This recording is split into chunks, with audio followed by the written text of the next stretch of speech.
gentlemen, and welcome. I am the Victorian Cowboy, and today we are talking about the film and graphic novel Kingsman: The Secret Service. Yes, it is in fact a graphic novel in addition to being a recent film, and the film is quite spectacular, just let me say. If you haven't watched it, get off this video, go out to Redbox, go out to wherever it is you get your videos from, and find it. It is well worth your time and money to see this film. It's a throwback to the classic, like, 1970s era spy movies with some of the corniness of it, but at the same time it still encapsulates some of the gritty, like, realism of modern society, but it keeps a generally lighthearted nature throughout it. Because unlike a lot of other films, such as some of the newer Bond films and whatnot, which, don't get me wrong, they're spectacular, this film infuses humor into a lot of what it does, and it's not afraid to reference other movies directly by talking about James Bond and Jack Bauer and all sorts of other names that have really made the genre.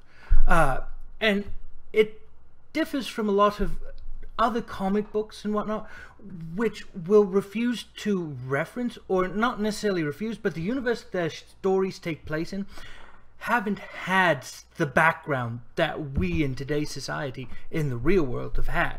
So if you look at The Walking Dead, the zombie apocalypses and things like Night of the Living Dead and films like that never happened. It hadn't even been thought of in that universe. So that's why The Walking Dead is so terrifying to them, because they don't have a background of it.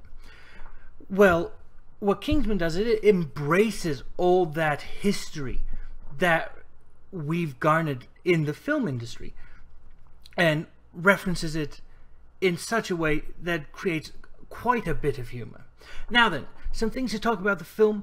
Kingsman is a traditional high-end secret service that goes around saving the world from all sorts of things. Nuclear bombs, high-profile kidnappings, but it's based around the Knights of the Round Table. So the leader is named, or codenamed, Arthur. You've got Galahad, Lancelot, Merlin, all sorts of those mythological characters, because their organization is just that. It's a legend.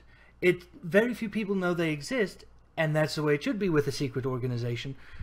So it is probably one of the best comic to film adaptations I have seen so far. They do a very great job modifying the storyline of the graphic novel, but not destroying it or doing things that feel out of place.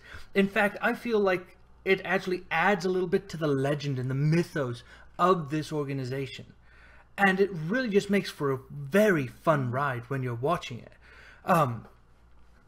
It's got some action. It is rated R for violence and language, and 1 or 2 scenes with some risque activity.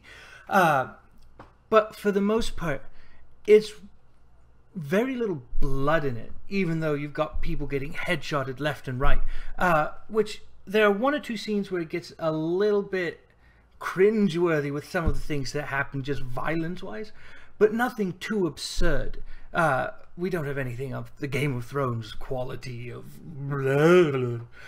But I would highly recommend seeing this, especially if you grew up enjoying some of those classic Bond films with some of those outlandish plots. And really, it's just a fun ride from start to finish. And while it's a fun ride, it does have a couple of serious notes in it.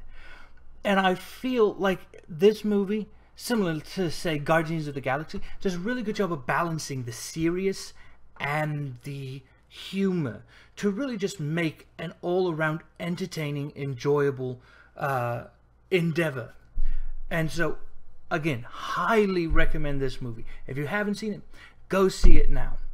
And if you'd like to hear more reviews of films, or if you'd have any questions, if you'd like me to go into more detail on this one and just talk about some of the things that happened in it, please let me know in the comments, and like and subscribe if you really are enjoying this. I appreciate all the feedback you can give me. And as always, ladies and gentlemen, have a good one.